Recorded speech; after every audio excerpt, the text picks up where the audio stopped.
last week, creating space for the other. And we started it with a very long beer commercial. And the beer commercial depicted an experiment in bridging the divide. And behind the economic reasons for doing this commercial, to sell more beer, to make more profit, there was an experiment that was rooted in research that started way back in the 50s. And the theory that emerged out of that research that was studying how we could possibly end apartheid in South Africa became known as the contact hypothesis. And the contact hypothesis says basically this: if we create contact with the other, if we create contact between people and groups across the divide, the racial divide, religion, gender, politics, whatever might cause the divide, if we create contact over time, that very thing, the contact will reduce intergroup prejudice and it will reduce intergroup hostility. Simple contact over time will make peace. I also said last week, unfortunately for us, that's going to be a bit of a challenge because we Americans are increasingly not having contact with the other. We are increasingly arranging our lives so that we do not date across the political tribal divide. We don't marry across the political tribal divide. We don't even befriend the other side. We go to school with less. We socialize with less. We shop with less. We do business with less, those that we consider the other. And we don't go to church with each other anymore. We also said if we're going to be faithful to our spiritual tradition, if this whole religion thing that we're trying to rethink and reimagine, if it has any meaning, it's this: we experience personal growth for a purpose. We experience personal growth for the purpose of being able to bring healing to our worlds. The purpose of restoring and repairing and mending, that's what religion is for. And what's broken in our world right now is this yawning gap between us and them. This demonizing that we do, this not listening to, this not respecting, this gap that is between us. So, pretty bedrock to our tradition, this teaching of Jesus, yes, peacemakers. That's us. Consequently, it is to us then to learn how to, it is to us then to develop the skills to be able to go toward division and act in the role of peacemaker. Well, that's what this lesson is about, making space for the other. Now, these are the questions that we're going to talk about after.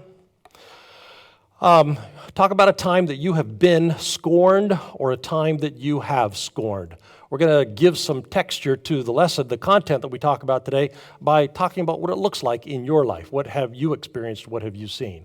And bonus points if you've got a story about getting past scorn, starting to see the bigger picture. What was that like? So you can be thinking about that as the lesson is going on.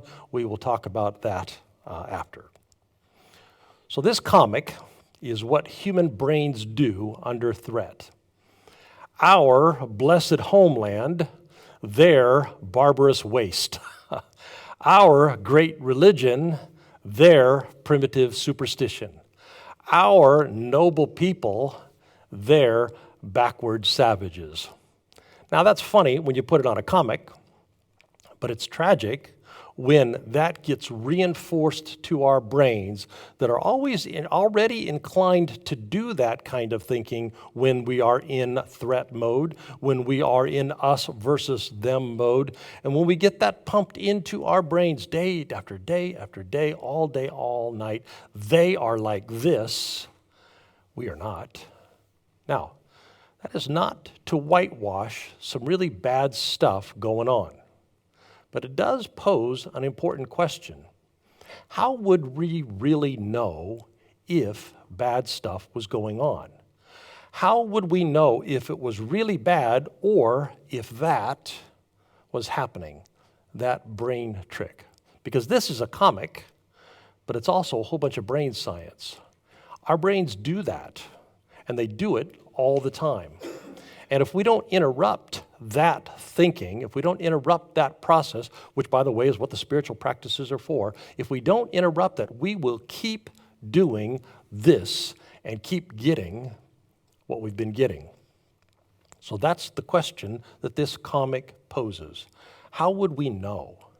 How would we ever really know? Are they as bad as we think they are? And are we as good as we think we are? Or is it that this brain trick is happening to us? I told a story last week, finding myself unwittingly eavesdropping on a family, realizing how I had done that brain trick. I had caricatured people based on a flag that I saw in their yard. And it was a weird set of circumstances because none of us actually find ourselves in this eavesdropping position. But in the experience, I was able to see that my brain had done that. My brain had highlighted one dimension of this family, had zeroed the focus in on that family.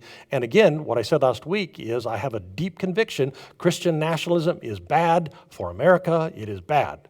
But by zeroing in on just one thing, my brain had excluded a whole bunch of other things.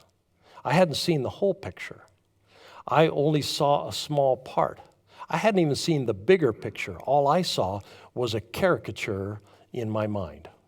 And if we're going to be peacemakers, that pattern is not going to do. Turns out my eavesdropping experience gave me access to the contact part of the contact hypothesis. Be in contact, and we tend to caricature the other less. We see stuff that our brains tend to edit out, tend to pass over, tend to not see. Be in contact, and we do, our noble populace, their backward savages, we do that less. Be in contact, and we do it less because we see more of the bigger picture. We get a bigger swath of what is actually going on. And the spiritual tradition has lots of ancient wisdom to help us. Practice self-awareness. Reduce control of the ego self. Not be so dominated by the power of our thoughts. Well, just in that quick meditation exercise, learn to not be dominated by the thought pattern thinking. We can see a bigger picture. We can find our better angels. We can access the deeper part that is in us that transcends those brain tricks. Well, last week I assigned a spiritual tradition word to this brain tendency, and the word was scorn. And the tradition doesn't have much good to say about scorn. If you go Google that word and see everything that comes up in the scriptures, mostly what you're going to see is how awful it is to be on the receiving end of it. Telling us, these scriptures, see how little you like it? So yeah, don't do that. Don't scorn. Don't dismiss the other.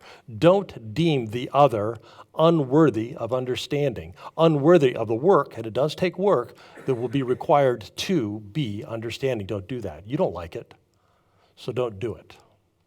Don't allow scorn thoughts in your mind. Don't allow scorn words to come out of your mouth about the other. Despicable. Yeah, don't do that.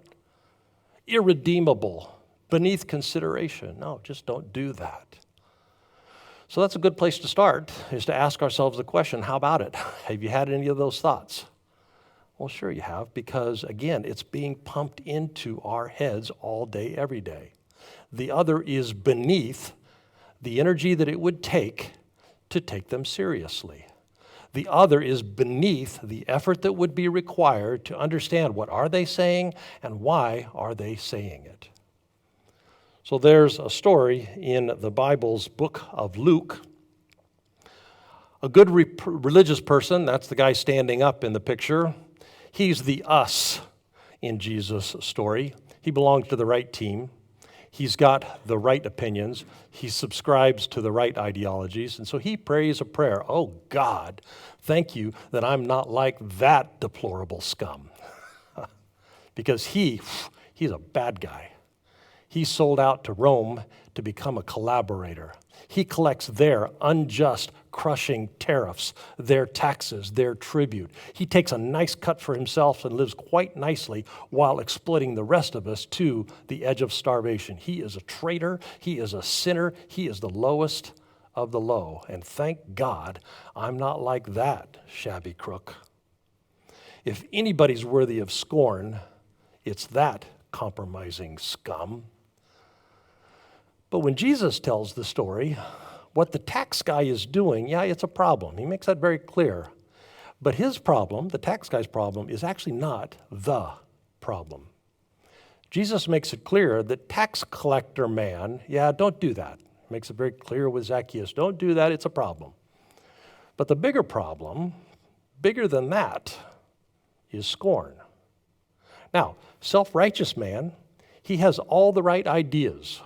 He thinks the proper way about immigration. He thinks the proper way about guns. He has all the right opinions about abortion, and he knows exactly what the right thing to think about January 6th is. Got that all figured out, and he is supremely confident in the rightness of his opinions. Consequently, self-righteous man feels completely justified scorning tax man. But again, Jesus. The bigger problem is that supreme self-confidence you've got, because that mindset is going to keep our society locked in place right where we are. That mindset is going to keep us and our society not solving our problems, because scorn blinds us to the bigger picture. Scorn blinds us to solutions. Scorn blinds us to even understanding what the problem is, because scorn makes us stupid. Now, I said last week that our congregation has not been immune to the great sort. Before 2016, we were pretty politically diverse as a congregation. Since 2016, not so much. So I know that I am speaking mostly to people who have affinity for, sympathy for left-leaning causes. And I know that those who hold those views feel pretty confident in the rightness of those left-leaning perspectives, because left-leaning people know that left-leaning people are the good people after all, because left-leaning people care about people. We're like Jesus. Oh, yes, Jesus, compassionate and kind, that's us. We are also confident that they are not. They are backward savages. They are brutish invaders. They are primitive superstition. They are deplorable. To which Jesus says, feel good about that, do you? Yeah, that's the problem. That's the bigger problem. It's feeling good about holding our position with such certitude and confidence. An article in Scientific American last year, whoa, people, it is bad out there. Maybe it's bad enough to shock the system. Maybe it's bad enough to pull us back from the brink, but for sure, that has not happened yet. It is bad out there, because basically we abhor those on the other side. We see them completely unlike ourselves in every way. They are immoral, and we are righteous. It goes both ways. It's not just us being the self-righteous guy in Jesus' story. Plenty of that going around. But when our brains go there, the other is not just wrong in his or her opinions. The other has become reprehensible, detestable. The other is ruining the nation. Morally bankrupt, that's them. No redeeming value, that's them. Actually, original sin, that's really them. Corrupt to the core. Scorn, which again makes us dumber. It limits our field of vision. It restricts our access to the bigger picture. Now, if you haven't been in one of the lessons that I've done talking about brain science, read this article. It's a good summary. So, then it comes around that Florida passes the Don't Say Gay bill. And here's what the left doesn't say. I wonder what they might be thinking. maybe they're thinking this. They might be thinking that it's better to allow families to have the sexuality conversation up through third grade. And they also might be thinking that after third grade, yes, we are going to need to talk about it, but we would like to do it in a way that acknowledges our perspective as well as your perspective. But that is not what the left says. That is not what the left thinks, because backward savages, instead, what the left says is homophobic, hateful, transphobic, hateful. And maybe that's exactly what's going on, because there certainly is plenty of hateful that's going on. But again, back to our question, how would we ever know? If, under the influence of scorn, we shut down access to our deeper understanding, how would we ever know? If, under the influence of scorn, we continue to tell ourselves that we are unquestionably right, how would we ever know? Is it hate? Maybe it is. Or maybe it's legitimate disagreement between well-meaning people. But how would we ever know? Now, on the other side, there's a rush to try and return the favor. Here's what the right does not say. I guess what they're thinking is that we do live in a pluralistic society, and I guess what they're thinking is that we human beings do experience gender and sexuality on a spectrum, and I guess they do think that we better acknowledge that, and we better talk about it, because if we don't, there's going to be harm for people. No, they don't say that. What they say is perverts. And what they say is pedophiles. What they say is groomers, grooming. Or COVID-careful people are ruining the economy and destroying our jobs, they're immoral. Or COVID-comfortable people are killing grandma, putting our loved ones at peril, they're immoral. Because what scorn does is it limits our vision down to a very narrow swath of what's going on, moral or immoral, good or bad. And reality is just more nuanced than that. The reductionist perspective makes us dumber. Now, there's always some truth in the reductionist perspective, but what it's not is the bigger picture. What it's not is the fuller picture. It is surely not how we're going to solve anything, because scorn limits our understanding down to moral versus immoral, righteous versus unrighteous. And that's just dumber thinking. What it does do is create intergroup hostility. And what it does do is lock us in place. And what it does do is render us unable to solve our very real problems. So another article, again, if you've heard me talk about brain tricks, you can just read this as a summary article. It's a synopsis article. And what it does is it highlights how our brains function and why we need spiritual practices. Because we need spiritual practices because our brains will tend to fall into the us versus them view of the world.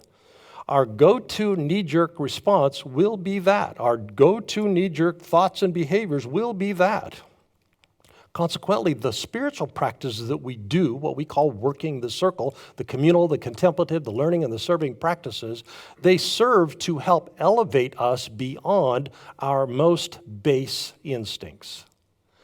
Now, most of us have experienced, if we've been working the circle for any length of time, if we've been doing the practices for any length of time, yes, they do break us out of our personal stuck points. And they do that by helping us rise above our own limited, habituated thinking about how we relate to the world around us, which is also how we become the kind of people who can make peace. As we go through that process, we become capable of accessing more than our amygdalas, more than our fear reaction, more than our in-group reward response. So if we don't take up the spiritual practices, if we don't rise above our natural selection instincts, we just keep knee-jerking and we keep scorning. And the other will keep being the backward savage or the collaborating tax collector or the grooming pedophile. It's what our brains do when they are on scorn.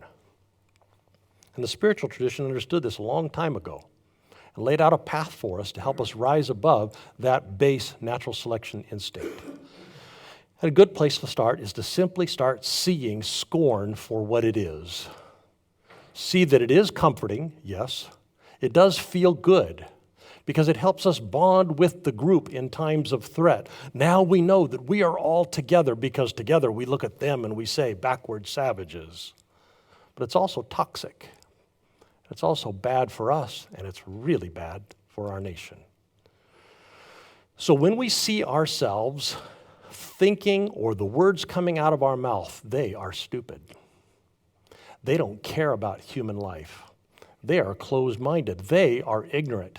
They don't care about kids. They don't care about poor people. They don't have compassion like we do. When we see ourselves in that kind of a mindset, thinking those thoughts, saying those words, there's a good chance scorn is making us dumber. There's a good chance scorn has limited our field of vision, and a good chance we're only seeing part of the picture. Now, it's important to say this, that not all arguments are equally valid. That is true. There are truer and there are less true truths. So we are not saying that all stories are somehow equivalent. They're not. What we are saying is, how would you know? How would you ever know? If our brain always puts us on the side of the righteous and always puts them on the side of the evil, how would we know? Now, I've been doing this a while, so maybe I can predict one of your counter-arguments. Come on, Doug. What about Hitler, huh? What about Hitler? What about David Duke, huh? Come on. And here's the thing. Sometimes one side is completely right and the other side is completely wrong. Sometimes. So, Hitler, David Duke, see? But here's the thing. Most of the time, things are not that cut and dry.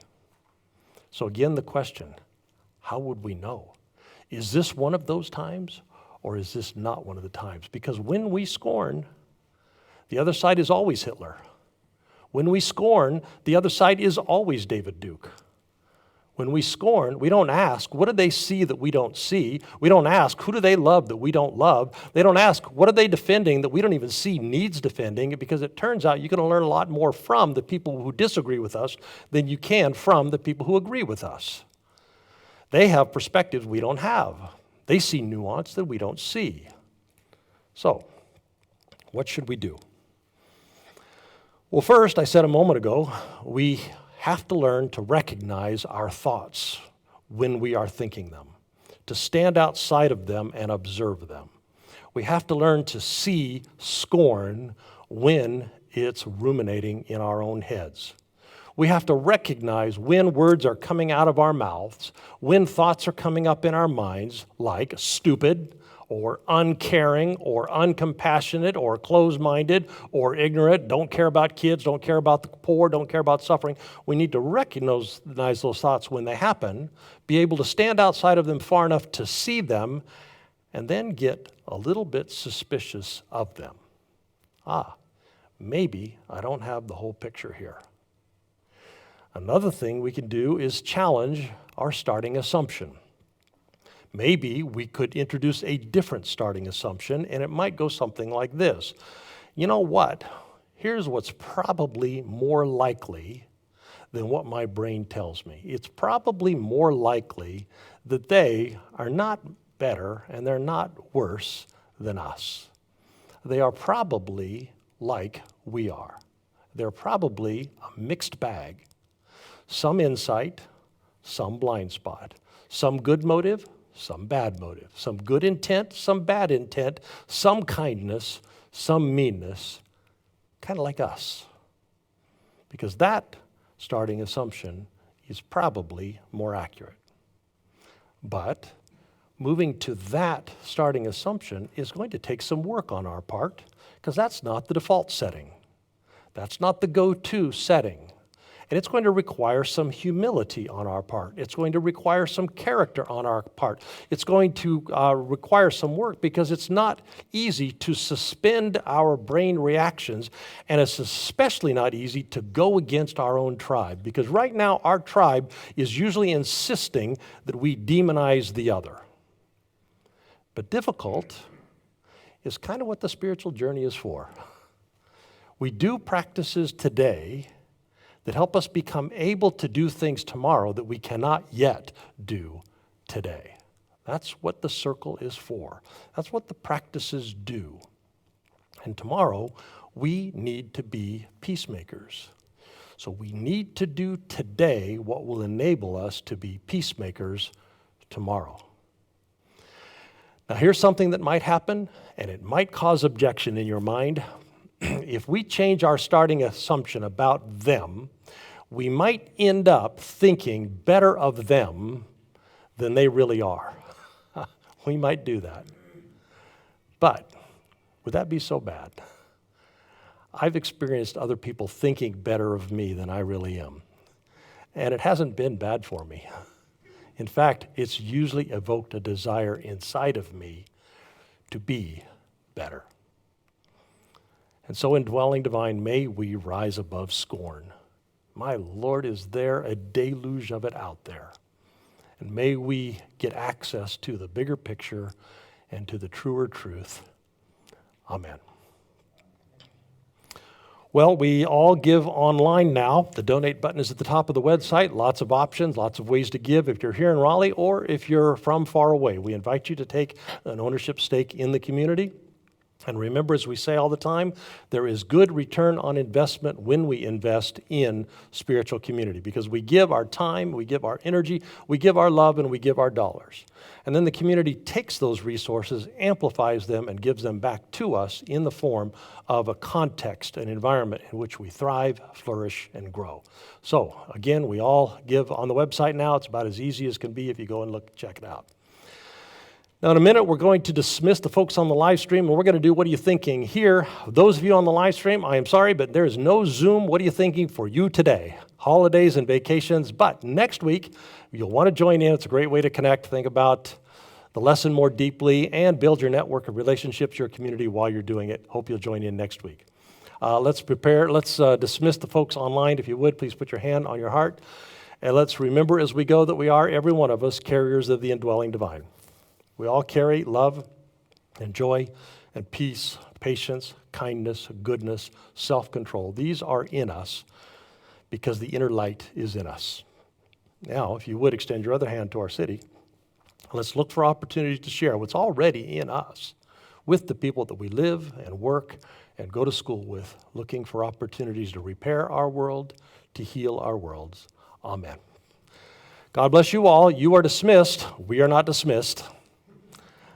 All right, so here's what we're